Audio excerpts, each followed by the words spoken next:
A centurion was a professional officer of the Roman army after the Marian reforms of 107 BC. Most centurions commanded groups of sentries of around 100 men, but senior centurions commanded cohorts or took senior staff roles in the legion. Centurions were also found in the Roman navy.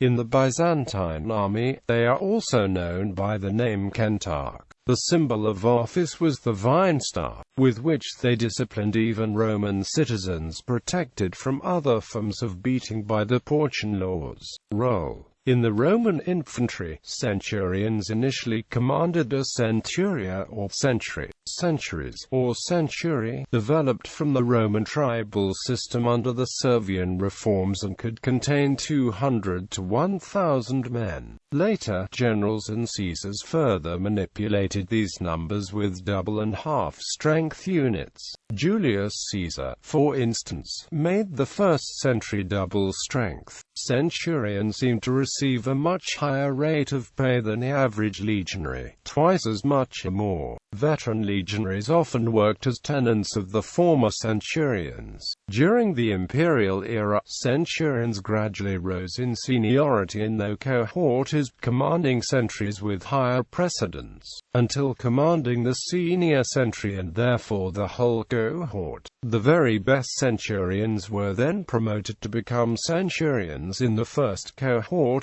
called praetorians, commanding one of the 10 sentries and also taking on a staff role. The most senior centurion of the legion was the primus pilus, who commanded the first century. All centurions, however senior, had their own allocated century. There was little difference between the ranks of centurions except for the primus pilus.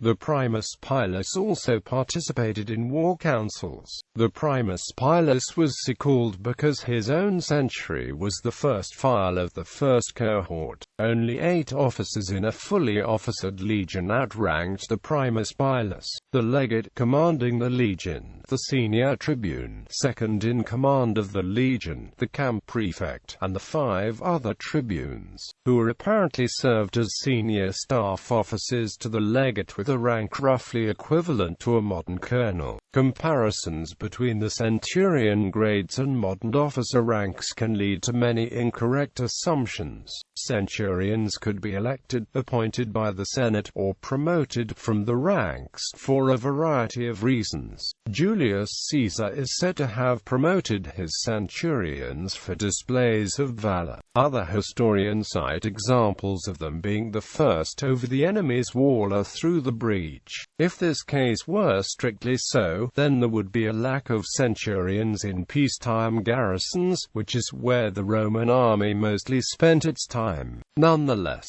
although not directly comparable to modern ranks, the various centurion grades may be loosely compared to modern junior and middle officer grades. A modern captain is typically in command of roughly 200 men and, although he controlled far less weaponry, a centurion would typically have command over a company of similar size. Centurions often suffered heavy casualties in battle, generally fighting alongside the legionaries they commanded. They usually led from the front, occupying a position at the front right of the century formation. They could be identified by the transverse horsehair crest on top of the helmet, the metal greaves and the sword worn on the left. Like all Roman officers, they led and inspired the men by example. They also sought to display the skill and courage that may have brought them to the rank in the first place. Below the centurions were the options, seconds in command of centuries, being held personally responsible for the training and discipline of the legionaries under the command. Centurions had a well-deserved reputation for dealing out harsh punishment. In the Annals, Tacitus tells the story of one known as Cedo Alterum, which roughly translates to "fetch me another." The mutinous soldiers thrust out the tribunes and the camp prefect. They plundered the baggage of the fugitives, and then killed a centurion, Lucilius, to whom, with soldiers' humor, they had given the nickname Cedo Alterum, because when he had broken one vine stick across a soldier's back, he would call in a loud voice for another and another. The vine stick mentioned above by Tacitus was called a vitis. It was a symbol of the centurion's authority and the implement with which he would mete out punishment. Evidence suggests that centurions had important social status and held powerful positions in society. They seem to have received their status according to the rank.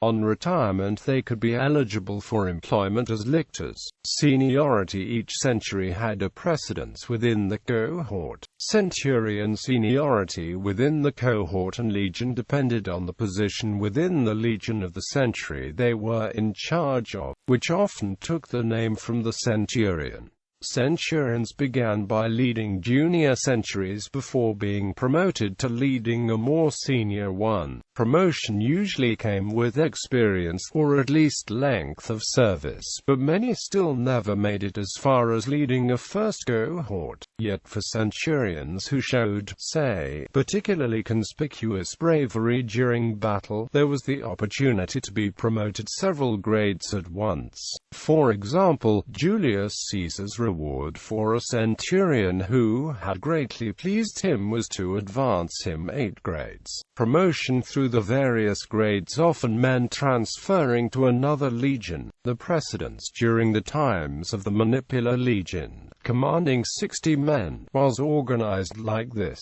Hastati, 10 junior and 10 senior; Principes, 10 junior and 10 senior; Trii, 5 junior and 5 senior. For the Imperial Legion they were organized: first cohort, second cohort, third cohort, fourth cohort, and so on. There were 5 centuries in the first cohort, as each century with twice the number of soldiers of a normal century. All first cohort centurions outranked all centurions from other cohorts. The qualities necessarily for the centurion. Centurions had to be literate, have connections, be at least 30 years of age, and had already served a few years in the military. The centurion in the infantry is chosen for his size, strength and dexterity in throwing his missile weapons, and for his skill in the use of his sword and shield, in short, for his expertness in all the exercises. He is to be vigilant, temperate, active, and readier to execute the orders he received than to talk, strict in exercising and keeping up proper discipline among his soldiers, in obliging them to appear clean and well-dressed, and to have their arms constantly rubbed and bright. Centurions in the New Testament. Matthew's Gospel and Luke's Gospel relate an incident in which a servant of a centurion based in Capernaum was ill. The centurion concerned had a good relationship with the elders of the local Jewish population and had funded the development of the synagogue in Capernaum. And when he heard that Jesus was in the locality, he asked the Jewish elders to request healing for his servant, not himself making direct contact with Jesus nor, famously, expecting Jesus to come to his home. The stories report that Jesus marveled at his faith and restored his servant to health. The book of Acts tells of a centurion named Cornelius whose righteous and generous acts find favor with God. The apostle Simon Peter is told in a vision to visit Cornelius, a Gentile, with whom association was not permitted under Jewish law. The encounter leads Simon Peter to understand that God accepts non-Jews who believe in God and repent. After this revelation, the message of Jesus was evangelized to the Gentiles.